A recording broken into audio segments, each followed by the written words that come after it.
इकट्ठे हुए हैं for the inauguration of this sports competition. मैं पहले भी जैसे जिक्र कर चुका हूं कि ये तकरीबन 7 से 10 दिनों के ऊपर स्पैन होगा और 2 फेजेस के अंदर होगा। पहले फेज के अंदर हमने सारे जो डिस्ट्रिक्ट है वहां पर उनको जोन्स में डिवाइड किया है। उसके बाद जो टीमें इन जोन से जीतेंगी वो फिर डिस्ट्रिक्ट लेवल कंपटीशन के लिए यहाँ पर आएंगी।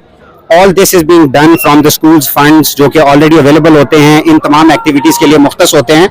और हमने कोशिश की है कि सारे स्कूलों के टीचरों को रिक्वेस्ट करके कि वो अपने तलबा और तालिबात को यहाँ पर ज़िला शेखुपुरा में एक जगह पे इकट्ठा कर दें। किसी भी अच्छे माशरे की नशोनुमा के लिए उसका जो यूथ है उसकी बहुत बड़ी कंट्रीब्यूशन है। उस यूथ की डेवलपमेंट में एजुकेशन एक वाहिद एलिमेंट नहीं है, उसके साथ आपकी फिजिकल ट्रेनिंग बहुत ज़रूरी है। मैं पहले भी कह चुका हूँ, all work and no play makes Jack a dull boy.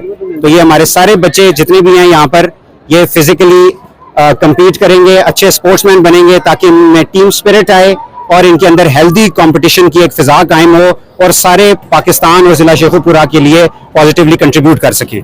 Sports गाला है, एक्चुअली ये इफ्तिताही तकरीबात है सालाना स्पोर्ट्स की डिस्ट्रिक्ट शेखुपुरा के स्कूलों के, जिसमें मेल और फीमेल 195 स्कूल जो है वो शिरकत कर रहे हैं और हर स्कूल के लिए 2-2 गेम्स खेलना लाजमी करार दिया गया है। इसमें जितने भी सिटी के स्कूल हैं वो क्लब के लिए यहाँ पे स्टेडियम में इकट्ठे किए गए हैं और इसके अलावा पाकिस्तान की तमाम सकाफत को उजागर किया गया है, जिसमें पंजाब, सूबा सरहद, केपी के आज़ाद कश्मीर और गिलगित बिल्तिस्तान के बच्चों की सकाफत को भी शो किया है। और इसकी तमाम सरबराही जो वो अली अहमद सियान साहब civil education district education authority Sheikhupura कर रहे हैं और उन्हीं की सरबराही में हमने ये तमाम अमूर जो है वो सर अंजाम दिए हैं। इसमें 195 स्कूलों का मार्च पास्ट पेश किया गया है, एक दस्ता गर्ल्स गाइड का पेश किया गया है और एक दस्ता बॉय स्काउट का पेश किया गया है। और इस तरह से हमारे ज़िले में होने वाली तमाम हम निसाबी सरगर्मियों को उजागर किया गया है। शुक्रिया। हम पंजाब के सूबे को रिप्रेजेंट कर रहे हैं। जैसे पंजाब का कल्चर बहुत अच्छा है, लोग बहुत लॉयल हैं, बहुत मुखलिस हैं।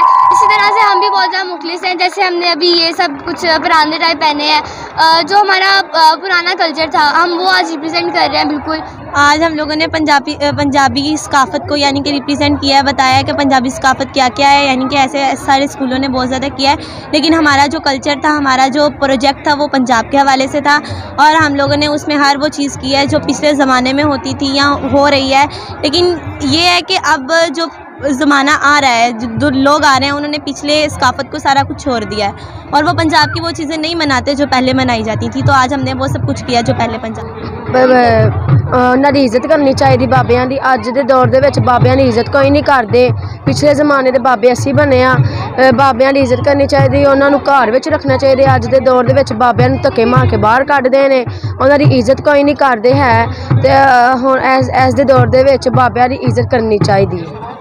समझती हूँ कि पंजाबी एक बहुत अच्छी ज़ुबान है जिसमें प्यार और मोहब्बत का दर्स भी मिलता है। और कुछ लोग जो होते हैं जो पंजाबी को छोड़ के बजाय इंग्लिश, उर्दू, फ़ारसी वगैरह की ज़ुबान को ज़्यादा रिप्रेजेंट करते हैं। और मेरा यही कहना है कि हमें ज़्यादा से ज़्यादा पंजाबी बोलनी चाहिए।